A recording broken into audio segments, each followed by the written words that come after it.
ഷിയാബ്ക്ക, നമ്മൾ തുർക്കിന് കുറച്ച് ചോക്ലേറ്റ് വന്നിട്ടുണ്ട്, നിങ്ങളൊന്ന് ടേസ്റ്റ് ചെയ്ത് നോക്ക്. ഓക്കെ, ട്രൈ ചെയ്യാം. സംഭവം പൊളിയാട്ടോ, ഒരു രക്ഷയില്ല, നല്ല ടേസ്റ്റാണ്.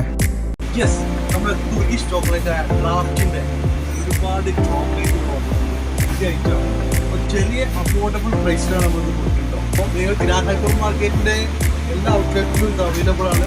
ഇപ്പോൾ മാർക്കറ്റിൽ അവൈലബിൾ ആയിട്ടുള്ള ചോക്ലേറ്റിൻ്റെ പ്രൈസ് നോക്കുമ്പോൾ ഇത് വളരെയധികം കുറവാണ്. ഇതിൽ ക്വാളിറ്റിയിൽ ഒരു കുറവും വരുത്താതെ തന്നെ ഇത് നമ്മൾ കീപ്പ് ചെയ്തിട്ടുണ്ട്. ഇവിടെ നാട്ടിൽ പോകുമ്പോൾ കൊണ്ടുപോകാനും അതുപോലെ തന്നെ ഇവിടെ യൂസ് ചെയ്യാനും നിങ്ങൾക്ക് അടിപൊളിയാണിട്ടത്. അതുപോലെ ഇതിൽ ഒരുപാട് ഫ്ലേവേഴ്സ് അവൈലബിൾ ആണ്. ഗ്രാൻഡ് ഹൈപ്പർ മാർക്കറ്റ് വിസിറ്റ് ചെയ്യുമ്പോൾ ഈ ചോക്ലേറ്റ് ചോദിച്ചു വാങ്ങാൻ മറക്കല്ലേ.